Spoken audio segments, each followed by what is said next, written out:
Hello dear student, online classes में आप लोगों का स्वागत है। आज आप सब पढ़ेंगे गोलीय दर्पण के लिए यू भी तथा यफ में संबंध, जिससे आप दर्पण सूत्र भी कहते हैं। तो आइए स्टार्ट करते हैं। गोलीय दर्पण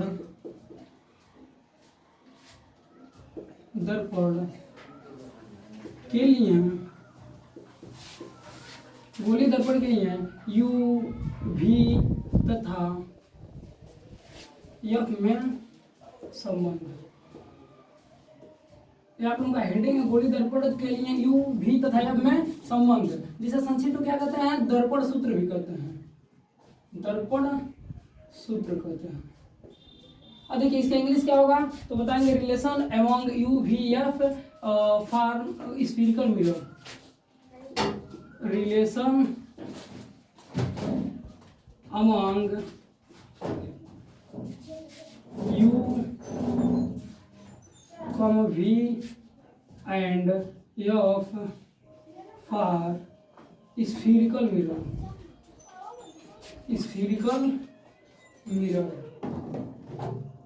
देखिए संक्षिप्त में इसे दर्पण फार्मूला बस कर सकते हैं, मिरर फार्मूला। संक्षिप्त में इसे क्या कर सकते हैं? Mirror formula.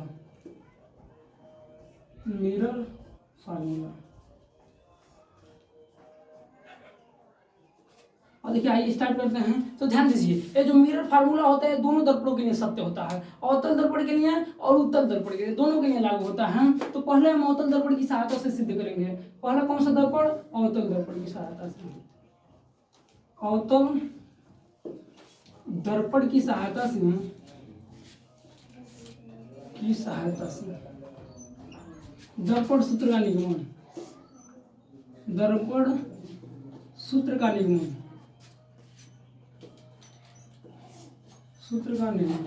ध्यान दीजिए, आप अवतल दर्पण की सहायता से किसका सूत्र निगमन कर रहे हैं? तो दर्पण सूत्र का। तो ध्यान दीजिए, हम पहले अवतल दर्पण का स्ट्रक्चर बनाएंगे। तो मान लीजिए हम अवतल दर्पण खींच रहे हैं यहाँ पर, देखिए तो ऐसे ये अवतल दर्पण है और ये जानते हैं इसके पीछे की तरफ ऐसे कलई किया रहता है। और देखिए इसका मुख्य अक्ष होता है और ये दर्पण का ध्रुव होता है, ये वाला पॉइंट। ये दर्पण का एफ होता है पॉइंट, और ये क्या होता है? सी होता है। एफ ये क्या होता है? सी होता है। एफ और सी। अब देखिए मुख्य अक्ष के समांतर चलने वाली प्रकाश की, मान लीजिए यहाँ पर कोई भी ऑब्जेक्ट रख रहे हैं, यहाँ पर कोई भी ऑब्जेक्ट रख रहे हैं। मान लीजिए आप यहाँ वस्तु को रखे हैं, यहाँ वस्तु को रखे हैं, तो आप जानते हैं इसमें किसी भी वस्तु को रखते हैं तो इसके मुख्य अक्ष के, मान लीजिए ये भी वस्तु मुख्य अक्ष के अनंत और इसके बीच रखे हैं दर्पण के वक्रता केंद्र। तो आप जानते हैं मुख्य अक्ष के समांतर चलने वाली प्रकाश किरणें परावर्तन के पश्चात कहाँ से होकर जाती हैं? तो आप बताएंगे मुख्य अक्ष के समांतर चलने वाली प्रकाश किरणें परावर्तन के पश्चात मुख्य फोकस से होकर जाती हैं। तो यहाँ इसे एफ मान लेंगे, इससे होकर जा रही हैं। अब देखिए, अब ध्यान दीजिए, अगर आप यहाँ से किसी किरण को पास करा रहे हैं यहाँ से, तो वो कहाँ से होकर जाएगी? देखिए तो वक्रता केंद्र से होकर जाने वाली प्रकाश किरण परावर्तन के पश्चात उसी मार्ग में वापस लौट जाती हैं। पहला स्ट्रक्चर इसका ड्रा करेंगे कि मुख्य अक्ष के समांतर चलने वाली प्रकाश किरण परावर्तन के पश्चात मुख्य फोकस से होकर जाती हैं, और दूसरा वक्रता केंद्र सी से होकर जाने वाली प्रकाश किरण परावर्तन के पश्चात उसी मार्ग में वापस लौट जाती हैं। तो यहाँ से वक्रता केंद्र से भेजेंगे प्रकाश किरणों को। तो देखिए वक्रता केंद्र से होकर चलने वाली प्रकाश किरण, देखिए दर्पण थोड़ा छोटा पड़ गया। वक्रता केंद्र से होकर चलने वाली प्रकाश किरण परावर्तन के पश्चात उसी मार्ग में वापस लौट आती हैं। तो देखिए यहाँ इमेज आपको प्राप्त हुआ है, यहाँ इस वाले पॉइंट पे ए बी डैश और ए डैश प्राप्त हुआ, बी डैश ए डैश प्राप्त हुआ। अब देखिए इतना, अब मान लीजिए जो दर्पण है इसका परावर्तक पृष्ठ M1 और M2 है, M1 और M2 है। तब इसका भाषा कैसे बनाएंगे? तो देखिए थोड़ा सा भाषा बनाने का तरीका सीखिए। बनाएंगे भाषा, माना M1 M2 परावर्तक पृष्ठ वाला एक अवतल दर्पण है जिसका ध्रुव P और मुख्य फोकस F और वक्रता केंद्र C है, जिसपे अनंत और C के मध्य कोई वस्तु AB रखा गया है, और AB के मुख्य अक्ष के समांतर चलने वाली प्रकाश किरणें परावर्तन के पश्चात मुख्य फोकस से चली जाती हैं, और पुनः AB के बिंदु A से चलने वाली प्रकाश किरणें परावर्तन वक्रता केंद्र से होकर जाएंगी, और वक्रता केंद्र से होकर जाने वाली प्रकाश किरणें परावर्तन के पश्चात उसी मार्ग में वापस लौट आती हैं। ध्यान दीजिए यहाँ किरण आरेख का दो नियम का प्रयोग किया। पहला नियम नियम मुख्य अक्ष के समांतर भेजे हैं तो मुख्य फोकस से होकर जाएगी। अब द्वितीय नियम उसके वक्रता केंद्र से होकर भेजे हैं तो वह उसी मार्ग में वापस लौट आएगी। तो देखिए इतना तो भाषा बना ही सकते हैं हम। अब देखिए भाषा बनाने के पश्चात इसे थोड़ा रचना करना रहता है। मान लीजिए इसे आर्यन, इसे बिंदु, इसे आर मान लीजिए, इसे एन मान लीजिए, मान सकते हैं इतना। अब देखिए अब अगला जो भाषा बनाना पड़ेगा, मानेंगे माना दर्पण के ध्रुव से वस्तु की दूरी क्या है, माना दर्पण के ध्रुव से वस्तु की दूरी क्या है, यू है, यू है। मान सकते इतना, दर्पण के ध्रुव से वस्तु की दूरी यू है और दर्पण के ध्रुव से प्रतिबिंब की दूरी यहाँ से यहाँ तक, यानी कि दर्पण के ध्रुव से प्रतिबिंब की दूरी क्या है, भी है, इतना मान सकते हैं। और दर्पण के ध्रुव से मुख्य फोकस के बीच की दूरी कितनी है, तो आप स्मॉल एफ मान सकते हैं। और देखिए दर्पण के ध्रुव से वक्रता केंद्र के बीच की दूरी कितनी है, तो इसे आप कैपिटल आर मान सकते हैं। इतना तो मान सकते हैं आप सब। देखिए माना क्या है, जैसे मानना है आपको कि माना दर्पण के ध्रुव से वस्तु की दूरी u, दर्पण के ध्रुव से प्रतिबिंब की दूरी v, और दर्पण के ध्रुव से मुख्य फोकस की दूरी f, और दर्पण के ध्रुव से वक्रता केंद्र की दूरी कैपिटल R है। इतना आप मान सकते हैं। अब देखिए इसके पश्चात अब क्या करेंगे, अब देखिए यहाँ चिन्ह प्रपाटी का नियम लगाएंगे, चिन्ह प्रपाटी का नियम लगाएंगे। तो चूंकि चिन्ह प्रपाटी के नियम के अनुसार, चिन्ह परिपाटी, देखिए भाषा ज्यादा नहीं लिख रहे, चिन्ह प्रपाटी के नियम के अनुसार, नियमानुसार,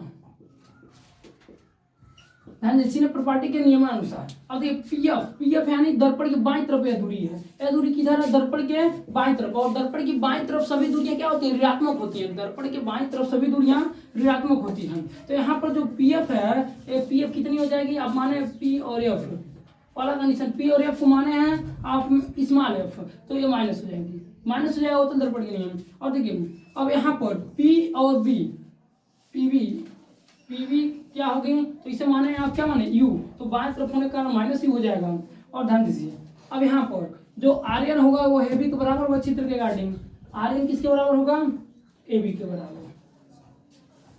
और देखिए अब माने हैं पी बी डैश को भी माने हैं, पी बी डैश को भी माने हैं, क्यों, क्योंकि दर्पण के ध्रुव से प्रतिबिंब की दूरी तो भी माने हैं, और वो प्रतिबिंब कहाँ है, बाएं तरफ है, तो यहाँ माइनस भी लिख सकते हैं। इतना समझ में आ रहा होगा आप लोगों को। अब देखिए अब क्या मानेंगे, अब मान लेंगे यहाँ पीसी, पीसी की दूरी कितनी है, पीसी, तो पीसी बराबर क्या हो सकता है, कैपिटल आर, क्योंकि वो करता त्रिज्या है, तो वो करता त्रिज्या को आप किससे डिनोट करते हैं, कैपिटल आर से, तो पीसी बराबर क्या हो जाएगा, कैपिटल आर। और देखिए इतना यदि समझ में आ रहा है तो आप लोग आगे लगा सकते हैं आसानी पूर्वक। और देखिए यहाँ से हम अब क्या करेंगे, दो त्रिभुज बने हैं, देखिए ए बी सी एक बना है और एक ए डैश बी डैश सी बना है, तो समकोणी त्रिभुज, समकोणी का मतलब इनके कोण समान है, यह वाला कोण, यह वाला कोण, देखिए यहाँ पर जो एंगल बना है यह वाला कोण, यह वाला कोण और यह वाला कोण, ये दोनों आपस में क्या होंगे, इक्वल होंगे, क्योंकि वर्टिकली अपोजिट एंगल यानी शीर्षाभिमुख कोण है, और शीर्षाभिमुख कोण सदैव क्या होते हैं, आपस में बराबर होते हैं। और ये ऑलरेडी यहाँ पर 90 अंश का कोण बना ही है, देखिए ऑलरेडी यहाँ 90 अंश, क्योंकि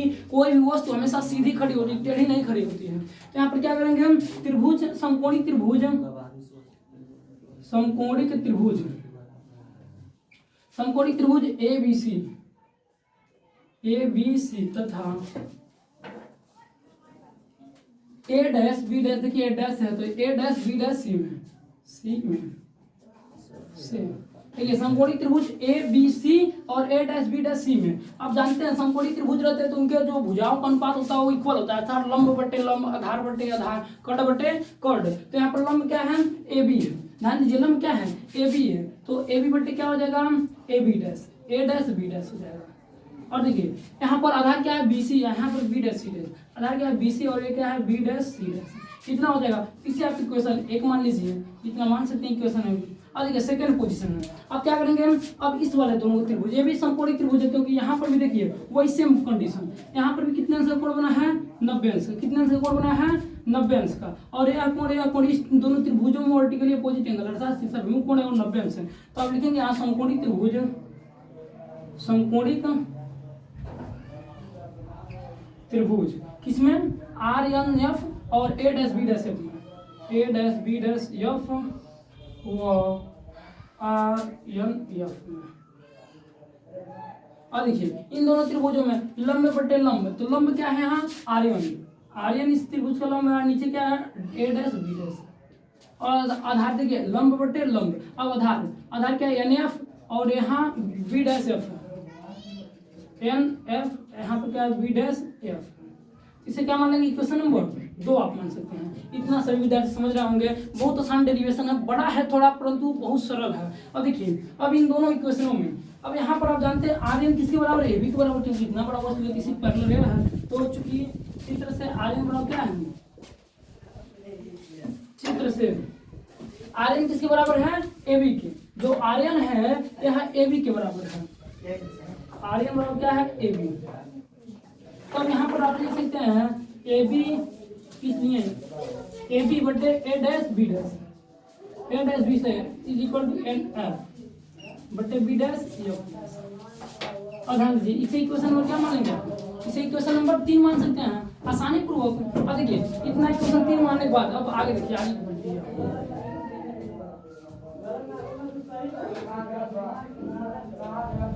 अब देखिए अब क्या करेंगे आगे, देखिए यहाँ पर NF जो दिख रहा है NF, इसको अब हटाना है। कैसे हटाएंगे, तो आप जानते हैं यदि दर्पण का द्वारा छोटा होगा तो यह जो बिंदुगार है इस पे परावर्तन, जैसे दर्पण इतना बड़ा है तो प्रकाश किरणें यहाँ पर टकराएंगे, दर्पण छोटा रहता है तो यहाँ टकराती है, और छोटा रहता है यहाँ टकराती है। एक ऐसा समय आता है कि बिंदु P पर टकरा जाती है। तो आप बताएंगे यदि दर्पण का द्वारा छोटा हो, कंडीशन क्या बताएंगे, यदि दर्पण का द्वारा छोटा हो, यदि दर्पण का द्वार छोटा हो,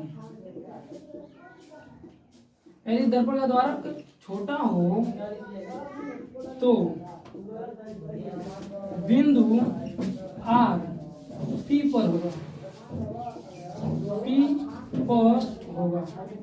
देखिए दर्पण का द्वार छोटा बिंदु R कहाँ होगा, P पर होगा। तो अर्थात P बराबर क्या हो जाएगा, NF। इसलिए P बराबर क्या हो जाएगा, NF। ये बराबर क्या हो जाएगा, NF।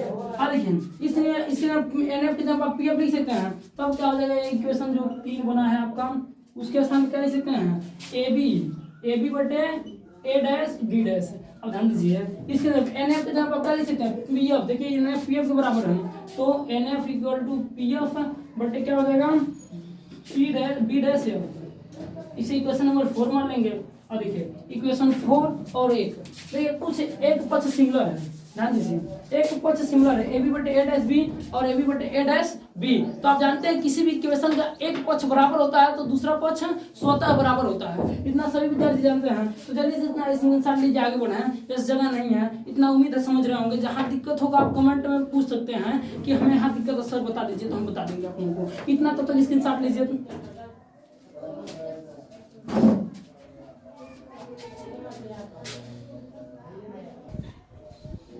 अब ध्यान दीजिए अगला स्टेप आप लोगों का, देखिए इक्वेशन 1 और 4 क्या करेंगे, तुलना करेंगे।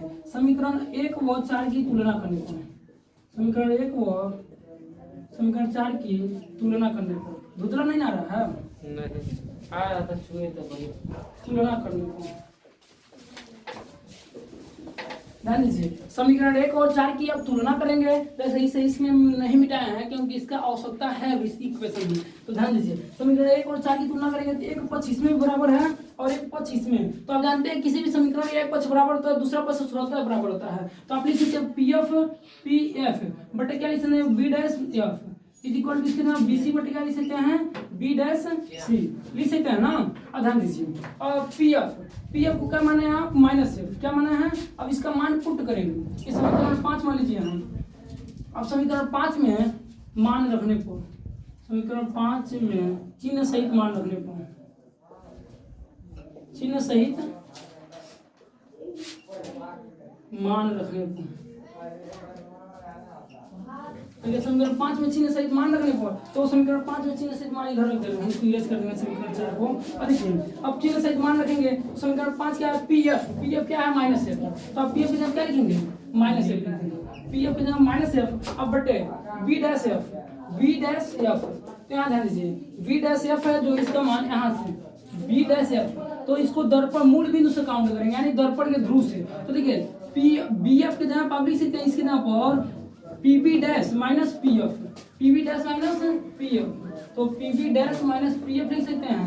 ध्यान दीजिएगा जैसे आप F डैश B लिखना चाहते हैं, एफ डैश बी है या बी डैश एफ, इतना दूरी है, इतना दूरी को आप लिख सकते हैं P B dash minus P F, P B dash minus P F, यानी पी बी डैश पूरी दूरी माइनस इतना घटाएंगे तो बचेगा इतना, तो इतना लिख सकते हैं इज इक्वल टू, आप क्या लिख सकते हैं ध्यान दीजिए, अब बी सी हमेशा दूरी मूल बिंदु से काउंट करेंगे, तो यहाँ बी सी है तो आप P B minus P C कर सकते हैं, P B minus P C करेंगे तो बी सी आएगा, तो आप लिख सकते हैं इसके जगह पर बी सी के जगह पर देखिए बी सी के स्थान पर लिख सकते हैं P B minus P C, P B minus P C लिख सकते हैं। अब देखिए अब इसके पश्चात अब नीचे को आ रहा है कि बी डैश सी, अब बी डैश सी यह दूरी, तो अब हमेशा मूल बिंदु से दूरियां काउंट करेंगे, सभी दूरियां मूल बिंदु से काउंट करेंगे, तो P C minus P B dash कर देंगे तो बी डैश सी निकल जाएगा ना, तो क्या हो जाएगा P C minus P B dash, P B dash. अब देखिए P C minus P B dash करेंगे तो यही बचेगा बी सी नो। अब देखिए आप जानते हैं इसके स्थान पर भी नो लिखेंगे तो वो क्या था पी एफ था, पी एफ को छोड़ देंगे तो भी बात गई है, तो पी एफ। अब मान रखिए अब सबका मान चिन्ह से रखिए, तो पी एफ का मान कितना है माइनस एफ, क्या है पी एफ का मान कितना है माइनस एफ। अब देखिए P B dash P B dash यहाँ दर्पण के ध्रुव से प्रतिबिंब की दूरी, पी बी डैश का मान कितना है माइनस भी, क्या है माइनस भी, और माइनस पी एफ का मान कितना है माइनस एफ, तो माइनस ऑलरेडी और माइनस यहाँ रहेगा तो प्लस एफ हो जाएगा is equal to P B. अब ध्यान दीजिए पी बी कहाँ है माइनस यू, पी बी क्या है माइनस यू है, और पी सी को क्या कहते हैं कैपिटल आर कहते हैं, और कैपिटल आर क्या है यहाँ देखिए नेगेटिव है, क्यों क्योंकि आप जानते हैं दर्पण की बाईं तरफ है तो ऑलरेडी नेगेटिव है, यहाँ नेगेटिव तो प्लस हो जाएगा। और ध्यान दीजिए इसके आफ्टर अब पी और सी को क्या कहते हैं आप दर्पण के ध्रुव से वक्रता केंद्र की दूरी कैपिटल आर यानी माइनस में रहेगा, और पी बी डैश का मान माइनस भी, और माइनस भी है तो क्या हो जाएगा प्लस भी होगा। और आप पढ़ेंगे चूंकि पढ़ेंगे टू एफ बराबर क्या पढ़ेंगे कैपिटल आर, टू एफ बराबर कैपिटल आर, यानी जो कर्ता त्रिज्या होती है फोकस दूरी के दुगनी होती है। देखिए डेरिवेशन बड़ा है लेकिन तो आप सब भयभीत ना होइए, अब जानते हैं टू एफ बराबर क्या होता है कैपिटल आर होता है, तो टू एफ के जगह क्या रखेंगे कैपिटल आर के जगह टू एफ रख सकते हैं, तो माइनस एफ बटे माइनस भी प्लस एफ, इसके जगह माइनस यू के जगह माइनस यू ही रहेगा। क्यों हम देखिए आर के जगह पर क्यों टू एफ रखेंगे, क्योंकि हमें यू भी एफ में संबंध लाना है, तो यहाँ बीच में आर टपक गया तो आर को हटाना है, तो यहाँ पर क्या करेंगे यू और इसके जगह क्या लिख देंगे टू एफ, और आर के जगह माइनस टू एफ लिख देंगे, माइनस आर के जगह प्लस। इतना समझ रहे हैं तो बहुत आसान है। अब यहाँ तिर्यक गुना करने को इसको इरेज कर रहे हैं, उम्मीद है सभी विद्यार्थी समझ रहे होंगे, इसको इरेज करें और देखिए ध्यान दीजिए